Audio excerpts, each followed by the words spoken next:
ఉన్న బంగారాన్ని విడిపించి ఆ రోజు ఆన్లైన్ రేటుకే మేము కొంటాం. Sharma gold company. నమస్కారం, సుమన్ టీవీకి స్వాగతం. ఈ జూలై మాసంలో ద్వాదశ రాశుల వారికి ఏ రకంగా ఉండబోతుంది, గ్రహస్థితిగతులు ఎలా ఉన్నాయి, ఎటువంటి ఫలితాలను ఇస్తున్నాయి, వాటికి ఎటువంటి పరిహారాలను పాటించుకోవాలి, ఈ అంశాన్ని తెలియజేసేందుకు మనతో పాటు ఉన్నారు ప్రముఖ జ్యోతిష్య శాస్త్ర పండితులు, జ్యోతిష్య రత్న, జ్యోతిష్య చక్ర వైభవ నిపుణ డాక్టర్ రాళ్లపల్లి రవికుమార్ గారు. గురుగారు నమస్కారం. నమస్కారం.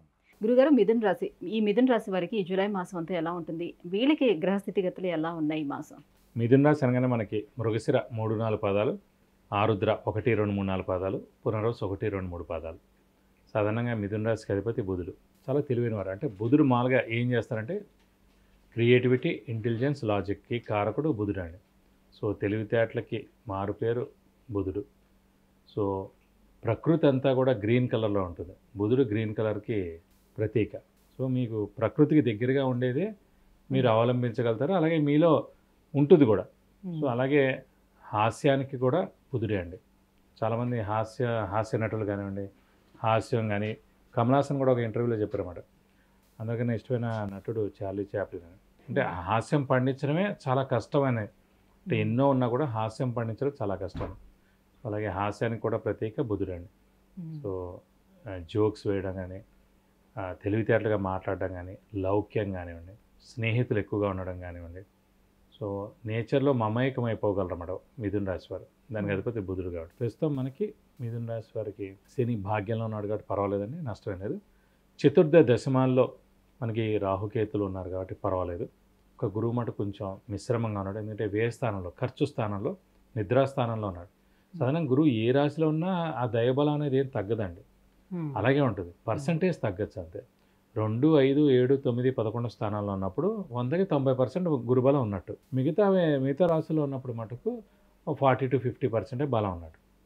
సో మంచివాడిని ఎప్పుడూ ఎవరు చెడగొట్టలేడు అన్నట్టు. మంచివాడు ఎంత దారుణమైన స్థితిలో ఉన్నా కూడా సహాయం ఎలా అయితే చేయగలుగుతాడో, మంచి మాట ఎలా అయితే చెప్పగలడో, అలాగే గురువు అనే గ్రహం కూడా ఏ రాశిలో ఉన్నా, వ్యయస్థానంలో ఉన్నా కూడా తను చేసే మంచి పని చేస్తాడు.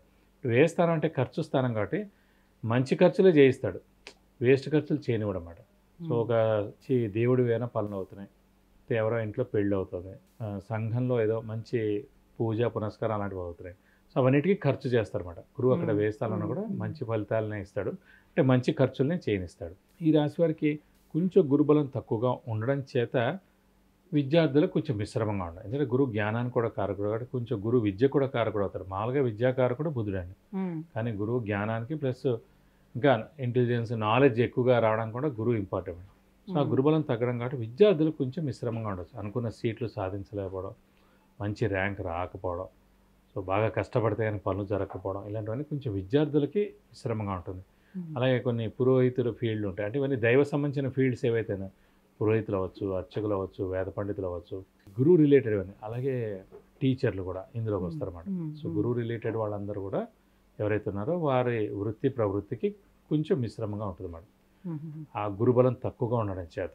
అదే గురుబలం బాగున్నప్పుడు వీళ్ళందరికీ చాలా బాగుంటుంది. అంటే బాగాలేదంటే గురుబలం ఎంతవరకు బాగలేదు అంటే మనకు 50% బాగున్నట్టు అన్నమాట. 50% మిశ్రమంగా ఉంది. అక్కడ గురుబలం పెంచుకోవాలి, దైవబలం పెంచుకోవాలి, దైవనామస్మరణ చేయాలి, సంఘంలో జరిగే ఏవైనా మంచి పనుల్లో మనం పాల్గొనాలి, దానం ధర్మం ఎక్కువగా చేయాలి, గురువుని దర్శించాలి, గురువు యొక్క అనుగ్రహం పొందాలి. రాఘవేంద్ర స్వామి టెంపుల్ లాంటిది ఉంది, సో అలాగే దత్తాత్రేయ స్వామి టెంపుల్ ఉంది. ఇలాంటి టెంపుల్స్ మనం విజిట్ చేయడం, అక్కడ ప్రదక్షిణాలు చేయడం, సో గురువు యొక్క అనుగ్రహం పొందాలి ఇలాంటి టైంలో. కాబట్టి ఇలాంటి దేవుళ్ళని, దత్తాత్రేయ స్వామి, రాఘవేంద్ర స్వామి, ఇలాంటి వాళ్ళని పట్టుకుంటే మన పని ఫాస్ట్గా అవుతుంది. భాగ్యస్థానంలో ఉన్నటువంటి శని ఎటువంటి ఫలితాలను ఇస్తాడు? భాగ్యస్థానంలో శని ఉన్నందుకు స్వస్థానం అయింది కాబట్టి భాగ్యం చూడాలంటే మనం 9th house చూడాలి భాగ్యస్థానాన్ని. సో భాగ్యాన్ని చేకూరుస్తాడు. అలాగే ఆ శని వృత్తికారకుడు, అలాగే ఉద్యోగకారకుడు కాబట్టి ఉద్యోగానికి ఏం నష్టం ఉండదు, ఉద్యోగంలో మంచి సక్సెస్ ఉంటుంది. అలాగే ప్రవృత్తిలో కూడా బాగుంటుంది. అలాగే శని ఆరోగ్యం, ఆయుష్ కారకుడు కాబట్టి ఆరోగ్యం, ఆయుష్ కూడా ఇంట్లో పెద్దవాళ్ళు, చిన్నపిల్లలు కూడా బాగుంటుందని చెప్పుకోవాలి. ఇది కాకుండా శని భాగ్యంలో ఉన్నందుకు కొంచెం కష్టతరంగా డబ్బు వస్తుంది. అంటే పాపగ్రహం అంటే రాహు, కుజుడు, కేతువు, రవి, శని, ఈ 5 పాపగ్రహాలండి. చంద్రుడు, బుధుడు, గురువు, శుక్రుడు శుభగ్రహాలు. కాబట్టి ఈ పాపగ్రహాలు భాగ్యస్థానం అంటే బాగా కష్టం మీద డబ్బులు వస్తాయి, వేరే మీన్స్లో డబ్బులు వస్తాయి అన్నమాట. అంటే కష్టంగానే కొంతమంది లంచం తీసుకోవడం, కొన్ని ఏదో సెటిల్మెంట్లు చేయడం, మధ్యవర్తిత్వం చేయడం, కన్సల్టెంట్గా ఉండడం, ఇలాంటివన్నీ చేస్తుంటాడు. కొన్ని స్ట్రైట్ కాకుండా కొన్ని కమిషన్ బేసిస్, కొన్ని వడ్డీలు లేపడం, సో అలా వస్తాయన్నమాట డబ్బులన్నీ వీళ్ళకి కొంచెం ఎక్కువగా వస్తాయి. అంటే ప్రస్తుతం ఉన్న ఇదికి భాగ్యంలో పాపగ్రహం ఉంటే కనుక అలా ఉంటుంది. అంటే ఒరిజినల్ జాతకంలో కూడా అంటే చెడ్డదారిలో వస్తాయి డబ్బులన్నీ వస్తాయి. అందుకే పాపగ్రహం భాగ్యస్థానంలో ఉండకూడదు. అలాగే ద్వితీయ స్థానం అనేది కూడా ధనస్థానం అంటారు. స్థానంలో అదే శని దశమ స్థానము 11వ స్థానంలో కూడా ఉండొచ్చు. అప్పుడు అంత నష్టమే లేదు. మామూలుగా అన్నాను, పాపగ్రహం మటుకు ద్వితీయ స్థానం కానీ భాగ్యస్థానంలో కానీ ఉంటే కనుక ఆ ధనం చెడ్డ వేస్లో డబ్బులు వస్తాయన్నమాట. స్ట్రైట్ వేలో ఉండదు. అంటే మామూలుగా వెళ్ళాం జీతం తీసుకున్నాం వచ్చాం అలా కాదు, అది వేరేగా ఉంటుంది అన్నమాట. ఈ పని చేయడానికి ఇంత, ఈ పని చేయడానికి ఇంత. కొన్ని గవర్నమెంట్ ఆఫీసెస్, స్టేట్ గవర్నమెంట్ ఆఫీస్లో కొన్ని ఉంటాయి చూడండి, లేకపోతే సెంట్రల్ గవర్నమెంట్ ఆఫీసెస్లో ఉంటాయి. ఎక్కడైనా ఆ లంచం అనేది అవన్నీ ఉంటాయి చూడండి. అవి నాకు ఈ పని చేస్తే కమిషన్ అని అవన్నీ.